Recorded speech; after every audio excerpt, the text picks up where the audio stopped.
Sabe aquela pessoa que te irrita profundamente e você sempre reage da mesma forma vergonhosa? Seja ironizando, xingando ou até mesmo agredindo? Então, a neurociência mostra pra gente que é possível mudar esse tipo de comportamento horroroso.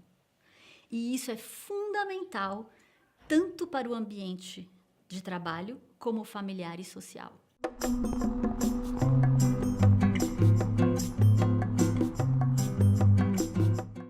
A língua portuguesa diferencia o verbo ser do estar, diferente do inglês e muitas outras. E aí, o que a gente precisa aprender? Que, na verdade, nós não somos nada, mas sim estamos alguma coisa. Não somos tristes ou felizes, mas sim estamos tristes ou felizes. Muito dos nossos sentimentos que nós acreditamos ser, na verdade, são algo de estado passageiro. Então, por exemplo, se você tem ou vier a ter depressão, você não é deprimido, você está deprimido. E isso é libertador, porque nos dá a chance de controlar o que nós somos. Então, não precisamos nos descontrolar com a pessoa que nos irrita. E é isso que eu quero falar hoje aqui. O que a neurociência vem concluindo que nos mostra que é possível modificar esse tipo de comportamento que é tão horroroso. Não nascemos com os nossos circuitos emocionais prontos. Muito pelo contrário, a maioria dos nossos circuitos emocionais vão sendo construídos ao longo da nossa história e de como lidamos com ela. Então, numa analogia com o computador, é como se a gente dissesse que as nossas emoções, elas estão muito mais para o software do que para o hardware, ou seja, elas estão muito mais para o que é adquirido do que para o que é inato, natural, intrínseco.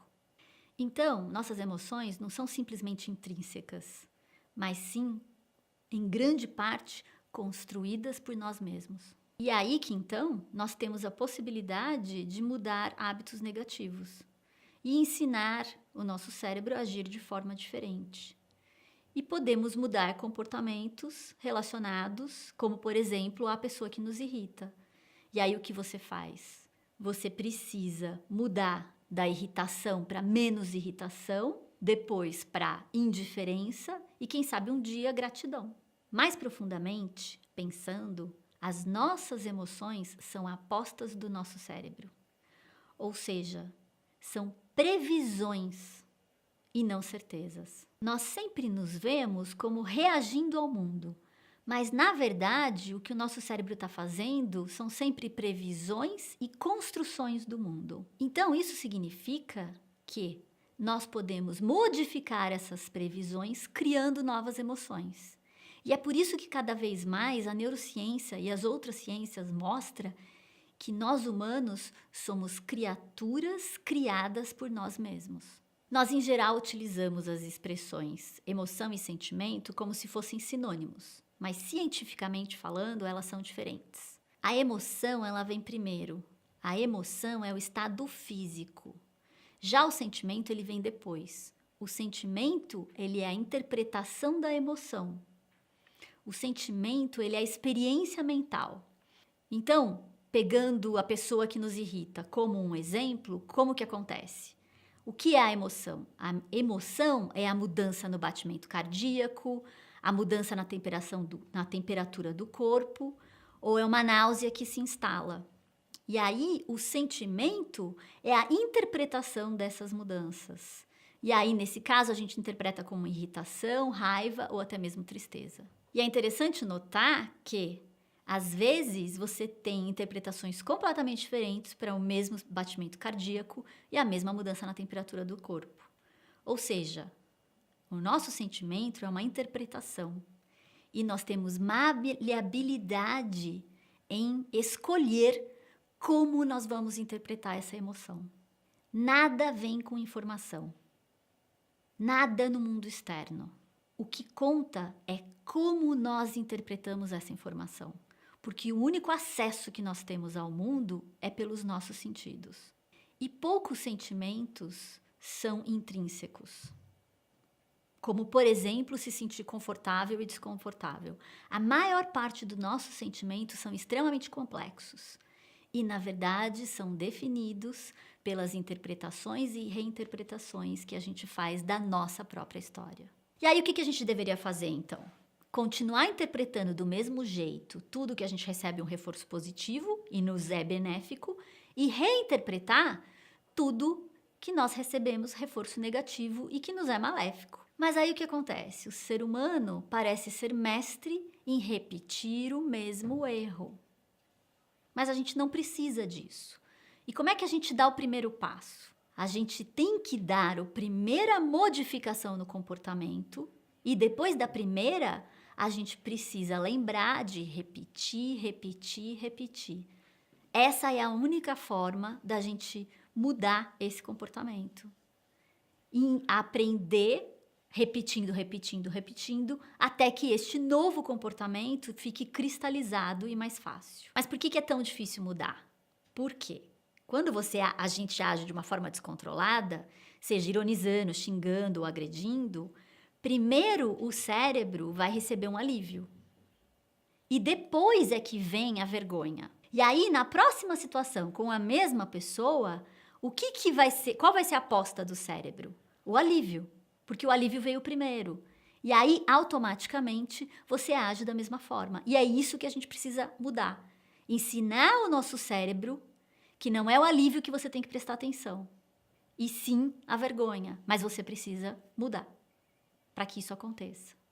Ao contrário do que muitos pensam, a nossa emoção, o nosso processamento emocional, ele é resultado de uma orquestra cerebral e não uma atividade meramente límbica. Então, o que acontece? O que isso nos diz? Que os estudos recentes mostram uma ligação muito estreita entre as partes límbicas e frontais do nosso cérebro, sugerindo que existe um processamento cognitivo nas nossas emoções. E isso indica que, então, nós podemos ter muito mais controle sobre nossas emoções. Isso é autocontrole. Isso que é poder buscar equilíbrio emocional. Outro engano que, em geral, cometemos é querer ler o que o outro sente. Porque aí o que acontece? Se a nossa leitura do mundo é muito baseada na nossa história, toda vez que a gente tenta ler o que o outro sente, na verdade a gente está fazendo uma aposta, uma previsão, que é muito mais baseada na nossa história do que na história do outro. E aí que isso é uma perda de tempo.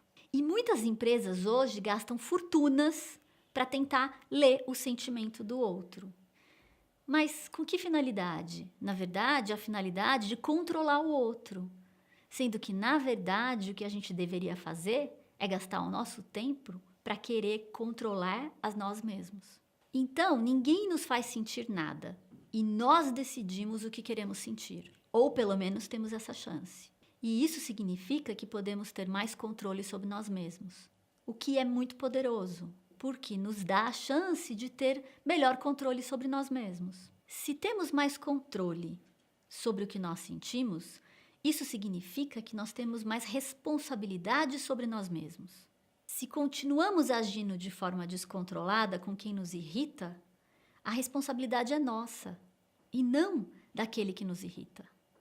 E é aí que, então, responsabilidade significa muita coisa.